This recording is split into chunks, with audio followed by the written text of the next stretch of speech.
Welcome back. In the last lecture we ended with the divisibility relation. So, let us quickly go through that. Let us just repeat. If you have two natural numbers a and b, and if you are able to write a as b into c for yet another natural number, then we say that b divides a, and we will write it in the short form as b vertical bar a. However, while reading that short form we will still read it as b divides a. And in the last lecture we actually saw a quick proof that 1 divides a for every natural number as well as a divides a for every natural number. So, every natural number comes equipped with two God given divisors. There is 1 and there is the natural number itself. Okay, so let us just go to the next slide, where we see that like the subtraction, divisibility also gives you an order. You may wonder that I have been talking about order relation. So, is there a definition of the order relation? Indeed, there is a definition of, in fact not just of an order relation, there is a definition of a relation. What do you mean by two elements in a set being related? Once you see that definition, then the order relation should come with some more properties. It should be a relation with some more properties. So, I will just invite you to go and read somewhere, maybe in some basic book, or you may want to search on the internet, or maybe Wikipedia will help you in that. But those definitions are not important for us at the moment. What we are going to do is concentrate on this very specific order relation, the relation of divisibility. And as we observed in the last lecture also, we do not have a trichotomy here. You can have two natural numbers, say 2 and 7. Now 2 does not divide 7, 7 does not divide 2, and of course 2 and 7 are not the same. So, given any two natural numbers, we cannot say that a equal to b or a divides b or b divides a. However, when the situation is not normal, that is when things get interesting. So, this is what will give us our basic definition, the most fundamental definition, that of a prime integer, and then primes come equipped with many fantastic properties as we will see later. So, before going to do that, let us again warm up ourselves with some very basic properties of divisibility. I am going to list them on the next page, and just like the last lecture, we will try to prove them one by one. Okay? These are the three properties. What does the first property say? It says that if you have A dividing B and B dividing C, then A divides C. This is encoded by saying that the order relation is transitive. If A divides B and B divides some another natural number C, then A should divide C. What does the next property say? It says that if A divides B and I multiply both sides by a natural number C, then the division relation is preserved. The multiplication will preserve the division relation. You may ask, what will happen if I add a number? If A divides B and you add an integer, is it true that A plus C divides B plus C? If I have not written that property, maybe there is a possibility that this property does not hold. Why do not you think about this for a while? After this lecture is complete, you may think about this: does it hold that A divides B and I add any integer c, any natural number c to a and b, and yet we have that a plus c divides b plus c. Think about this. What is the third property? Third property tries to combine the divisibility relation with the earlier relation. This is a thing which is omnipresent in mathematics. You will see that everywhere. Whenever we are developing a theory, we will introduce some concepts, and each time we introduce a new concept, we will try to relate it with the earlier concepts. That is what makes mathematics more interesting. You will not see us introducing one concept after another and not seeing the properties of what happens with respect to one concept and the other concept. This is very nice about mathematics. So, the third property says that whenever I have A dividing a B, remember we are within the set of natural numbers. Whenever you have a natural number A dividing a natural number B, then it should happen that A is less than or equal to B. So, it tells you, when you turn this statement around, it will tell you that if you have a number A which is bigger than some number B, then this bigger number can never divide the smaller number. The statement I have just said is equivalent to the statement we have seen here. Okay, so, there are these three properties. We will try to go over them one by one and prove them one by one. So, here comes the very first property. If A divides B and B divides C, then A divides C. Like our last lecture, I am going to give you a minute to think about this proof, and then after that I will give my own proof. Well, my meaning the one that is there in most of the books. If you have any other proof than the one that I am giving, please write to me and let me know your proof.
Okay. So, I have given you your minute and now let me give you my proof. So, here goes.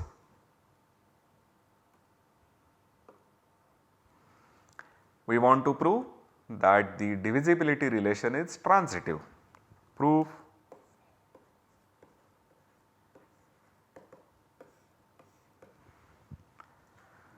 We have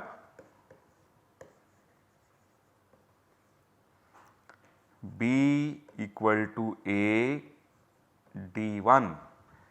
It is given that A divides B. So, B has to be of the form A into some natural number D1 and C equal to B into D2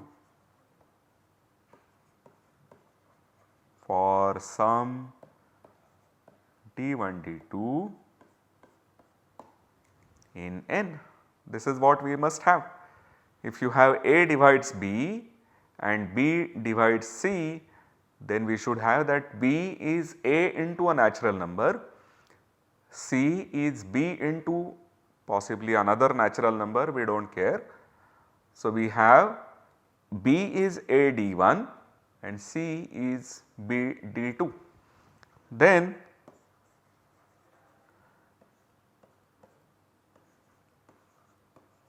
in this equation, I will take the value of the B that we have got here.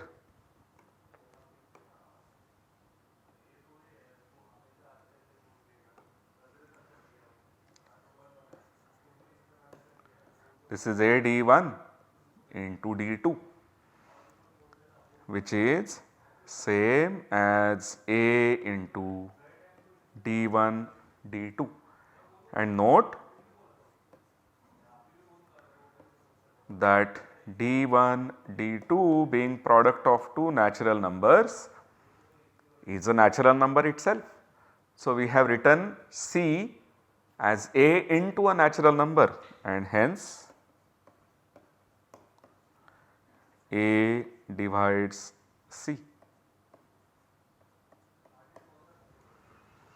So, we have proved that when A divides B and B divides C, then A must divide C.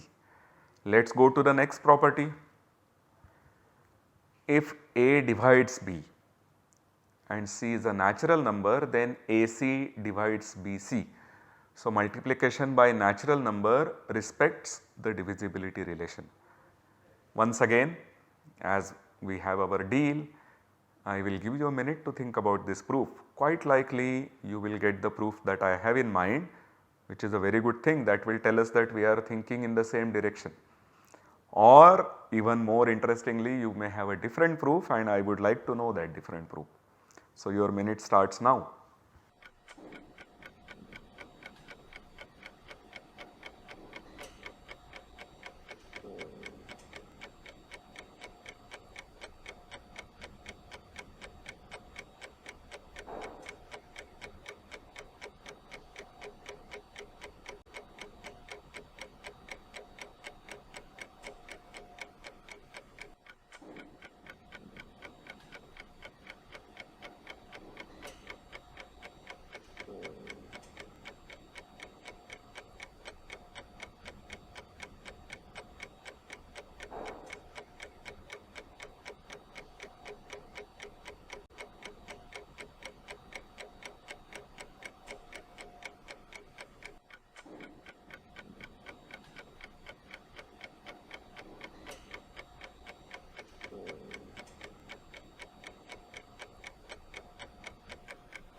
Okay.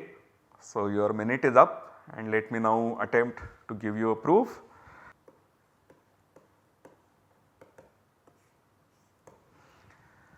We are given that A divides B. So, we have B equal to A into D for some D in N. A divides B, so B is A into a natural number. Now, to this equation we can multiply by C.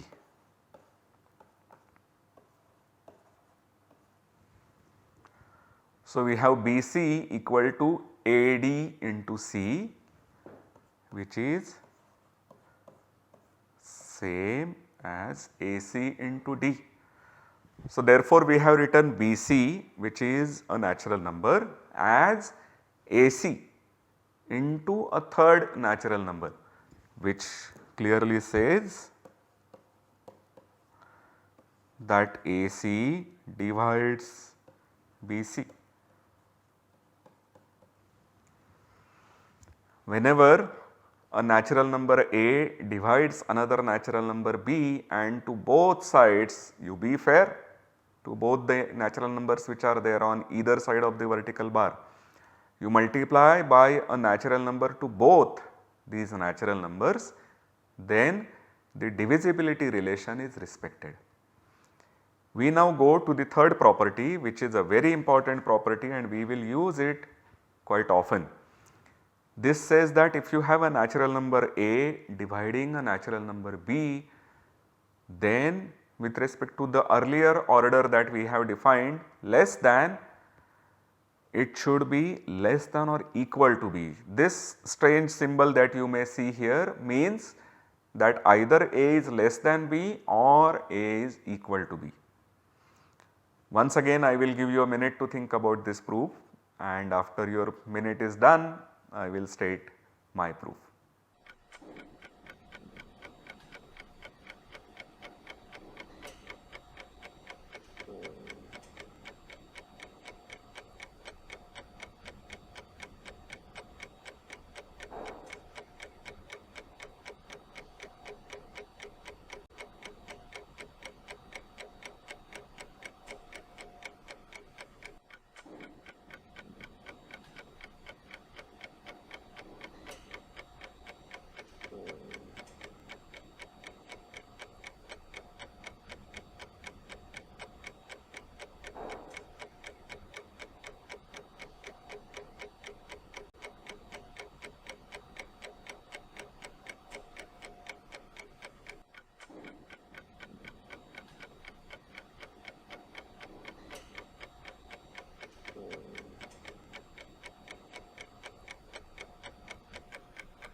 Very well, your minute is up. So, let us see the proof. This proof is quite interesting.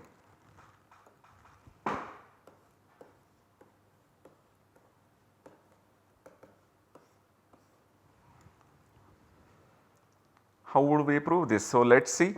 So, since A divides B, we have B equal to AD for some natural number D, right. So, we have B as a product of A and a natural number D. Now, this natural number D that you have got could either be equal to the number 1 or it could be bigger than 1. So, if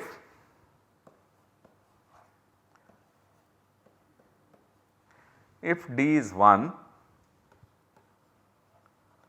then B is A into 1, which is A. This is one case that B is equal to A. Now, if I take D bigger than 1, then B is A plus A plus A plus A. How many times do we get this? This is D times. We have that B is A into D. So, B is A plus A plus A D times. What we want to prove is that if you have A dividing B, then A is less than or equal to B. This is what we want to prove, and we have already seen that when D, so B is A into D, if D is 1, then A equal to B. If D is bigger than 1, okay, observe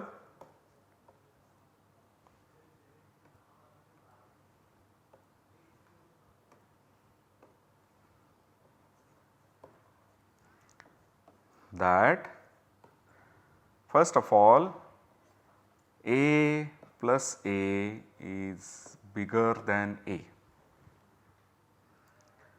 right. If I have a natural number A and I add the natural number to itself, I get something which is bigger than that, and then inductively I get A, I am adding A to both these sides, and we know that the addition respects the bigger than sign or the less than sign. But what is also true is that it preserves the transitivity is preserved. That means if you have a natural number which is bigger than second natural number which is bigger than the third natural number, then we see that the difference of the first one and the third one is a natural number, and therefore we have transitivity. This way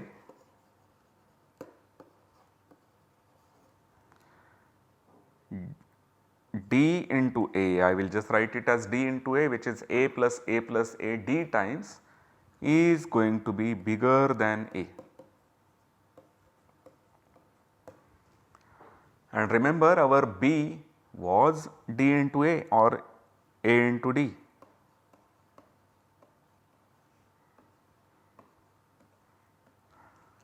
This completes our proof. Once again, there were two possibilities. Either you could write B as A into 1, in which case you get equality, or you could write B as A into a D which is bigger than 1, and then we get that B is strictly bigger than A. It is not equal to A, but it is strictly bigger than A. So, let us Just repeat what we have proved until now. We have proved that when A divides B and B divides C, then A divides C. This says that the divisibility relation is transitive. Further, if you have A dividing B and you multiply both sides by a natural number C, then we will have that AC divides BC. And finally, the most important property is when A divides B, then A has to be less than or equal to B. Alright, these three are very important. There might be some extensions of these properties for the set of integers, for the set Z. In fact, you could go all the way up to the set of real numbers, complex numbers, or if you know some advanced mathematics, the number of the quaternions, what are also known as Hamiltonians, all the way up to wherever you can go. But at the moment what we have is the following: if you have two natural numbers, then we say that one natural number divides the another natural number if there is a third natural number such that the first one can be, the second one can be written as the first into the third. Okay. Now brace yourself, we are coming to the most important definition in the basic theory of numbers, which is as follows. This is the definition of a prime. Really the English word prime has very good meaning. It is something which is in the best of its situations, and prime number is really the best thing that you can have in the number theory. So what is a prime? We have observed that whenever you take any natural number A, there are two God given divisors. One divides it and the number A divides it. If your natural number happens to be just the number 1, then there is only one God given divisor, because both these divisors happen to be the same. In any case, any number bigger than 1 is going to have two divisors which are given to us always, and we say that a natural number is a prime if there are no further divisors. So we say that our natural number P is a prime if there are exactly two divisors, not 1, not 3 and not further, no 4, 5, 6, 7. Okay, so once we have made a definition, a natural thing would be to see some properties, maybe prove some results, but before that we should see examples. Let us go over our numbers. We are working with natural numbers, so we will start from 1 and go onwards. Let us start from 1, go onwards and see if we get a prime. Is 1 a prime? What would you think? How many divisors are there for 1? We saw just now that for 1 there are no two divisors, because for any integer, for any natural number A, there are two divisors 1 and A, but 1 unfortunately has the property that both these divisors become the same. So the number of divisors of 1 in n is 1. 1 is the only unfortunate number in this way. So 1 cannot be a prime. 1 is not a prime. What about the next number? Is 2 a prime? How many divisors are there for 2? 1 is a divisor of 2, 2 is a divisor of 2, is 3 a divisor of 2? What did we learn in the last property of divisibility? If 3 divided 2, then 3 would have to be less than or equal to 2. But 3 minus 2, which is a natural number 1, tells us that 3 is bigger than 2.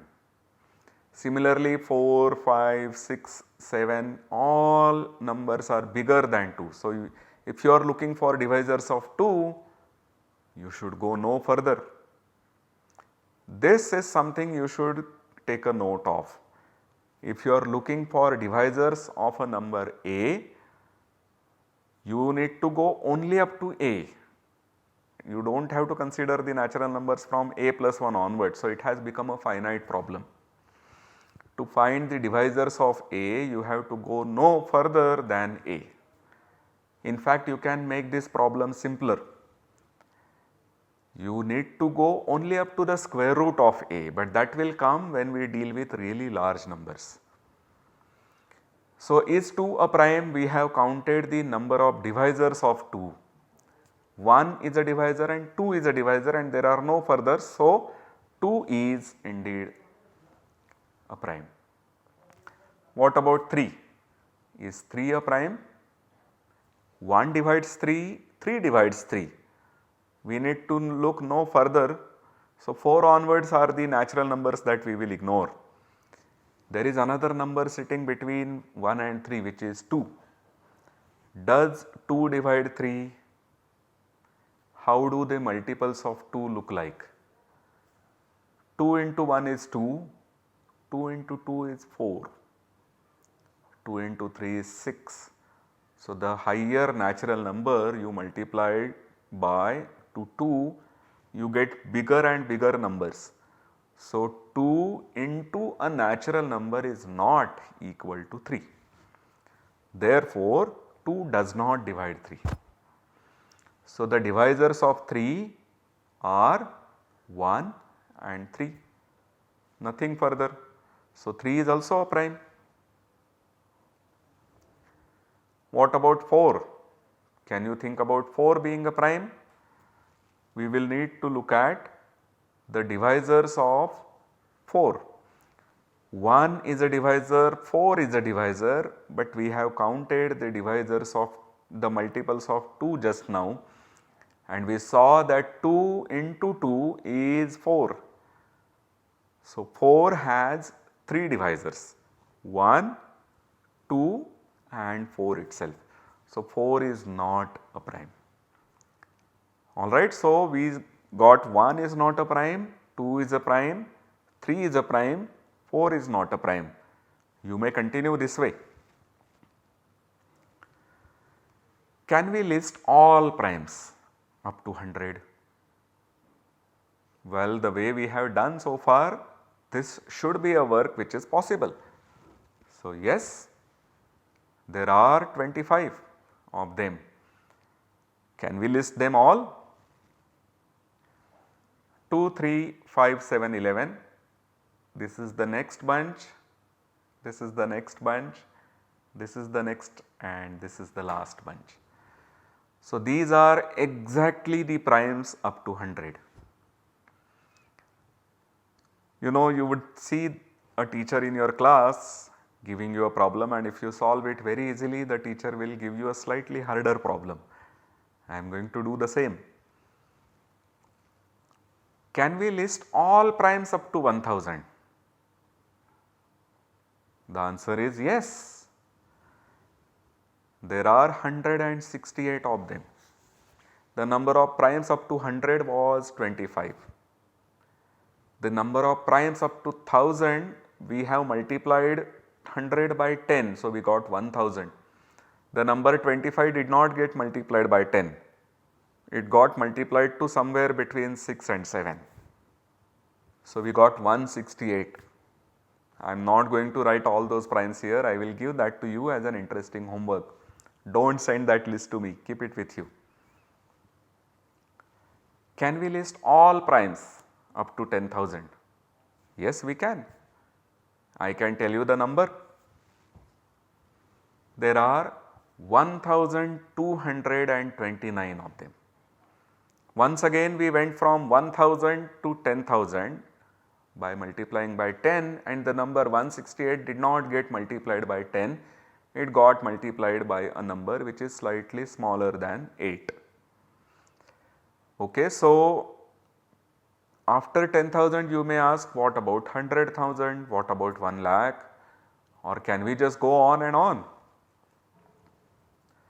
Can we just go on and on? And the answer is yes, we can. What this means to say is that there are infinitely many primes out there. There are plenty of primes. The set of primes is not finite. With this punchline we will stop here in this lecture, and we will state the result of the infinitude of primes in the next lecture and also see a proof. Thank you.